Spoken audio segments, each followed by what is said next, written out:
నమస్తే అండి. నా పేరు వి నోకరాజ్ అండి. తను నా భార్య ఈశ్వరిబాయి, మా చిన్న అబ్బాయి అండి వినరాజు. మాది అనకాపల్లి జిల్లా పాయకరపేట స్వగ్రామం అండి. జనవరి నెల 20వ తారీఖు నుంచి మా చిన్నబాబుకి అయితే జ్వరం రావడం జరిగింది. మేము ఊళ్ళో ఉన్నటువంటి 2 హాస్పిటల్స్ బాబుని తిప్పడం జరిగిందండి. జ్వరమే కదా, జ్వరంతో పాటు రంప ఉండడం వల్ల తగ్గిపోతుందనే ఉద్దేశంతో 10 రోజులు మేము అక్కడ ట్రీట్మెంట్ చేయడం జరిగింది.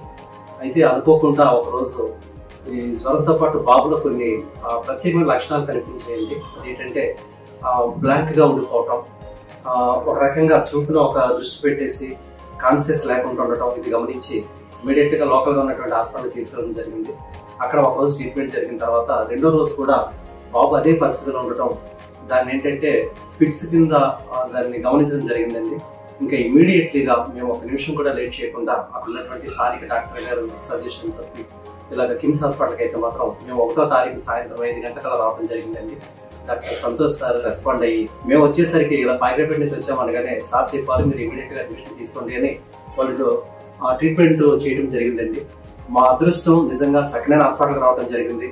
వచ్చిన క్షణం నుంచి కూడా ఒక్క నిమిషం కూడా వేస్ట్ చేయకుండా బాబుని అనేక బ్లడ్ టెస్ట్ అయితేనేమి, దానికి సంబంధించిన పరీక్షలు చేయటం, దానికి సంబంధించిన ట్రీట్మెంట్ చేయటం, దాదాపుగా 12వ తారీఖు వరకు కూడా ఒక్క నిమిషం కూడా ఖాళీ లేకుండా కంటికి రెప్పలా చూసుకొని అనేక టెస్టులు చేసిన పిదప బాబులో ఉన్నటువంటి ఈ ఏదైతే మేము ఫిట్స్ అనుకున్నామో అది బ్రెయిన్ ఇన్ఫెక్షన్, వైరస్ ఇన్ఫెక్షన్ గా నిర్ధారించడం జరిగిందండి. ఈజీ రిపోర్ట్ అయితేనేమి, ఎంఆర్ఐ రిపోర్ట్ అయితేనేమి డాక్టర్లు అందరూ కూడా ఎప్పటికప్పుడు ఐసీయూలో ఉంచి ప్రతి గంటకి పర్యవేక్షిస్తూ మెడిసిన్ ఎక్కడ ఆపకుండా చక్కనైనటువంటి ప్రోత్సాహాన్ని మాకు ఇస్తూ ధైర్యాన్ని ఇస్తూ ఈరోజు మేము ఇంత ఆనందంగా ట్రీట్మెంట్ చేసుకొని బాబుకు పూర్తిగా క్యూర్ అయిన తర్వాత బాబును పంపించడం అనేది నిజంగా మేనేజ్మెంట్ వారికి, అలాగే ఇక్కడ ట్రీట్ చేసిన డాక్టర్స్ కి, అట్లాగే స్టాఫ్ మెంబర్స్ అందరికీ కూడా మేము హృదయపూర్వక ధన్యవాదాలు తెలియజేసుకుంటామండి.